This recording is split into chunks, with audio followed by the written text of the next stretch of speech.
മണാശ്ശേരി ശ്രീ കുന്നത്ത് തൃക്കോവിൽ വിഷ്ണുക്ഷേത്രത്തിൽ ക്ഷേത്ര പുനരുദ്ധാരണ പ്രവർത്തനവും ദ്രവ്യ സമാഹരണവും ഉദ്ഘാടനം ചെയ്തു. ദ്രവ്യ സമാഹരണം യജ്ഞം BLM ചെയർമാൻ പ്രേംകുമാറും ജീർണോദ്ധാരണ പ്രവർത്തനങ്ങളുടെ ഉദ്ഘാടനം വത്സൻ മഠത്തിൽ നിർവഹിച്ചു.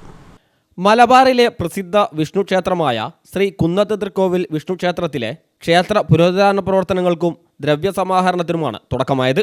ശ്രീകോവിൽ, നമസ്കാര മണ്ഡപം, അയ്യപ്പ ക്ഷേത്രം എന്നിവ പൈതൃക മാതൃകയിൽ തേക്ക്, ചെമ്പോല, കൃഷ്ണശില എന്നിവ ഉപയോഗിച്ച് 5.5 കോടി രൂപ ചെലവഴിച്ചാണ് പുനർനിർമ്മാണം നടത്തുന്നത്. കൊടിമര സ്ഥാപനവും ഇതോടൊപ്പം നടക്കും. ദ്രവ്യ സമാഹരണ യജ്ഞവും BML ചെയർമാൻ പ്രേംകുമാറും ജീർണോദ്ധാരണ പ്രവർത്തനങ്ങളുടെ ഉദ്ഘാടനം Mukkam higher secondary school manager Valsan മഠത്തിലും നിർവഹിച്ചു. വാദ്യമേളങ്ങളുടെയും താലപ്പൊലിയുടെയും അകമ്പടിയോടെയായിരുന്നു വിശിഷ്ടാതിഥികളെ സ്വീകരിച്ചത്.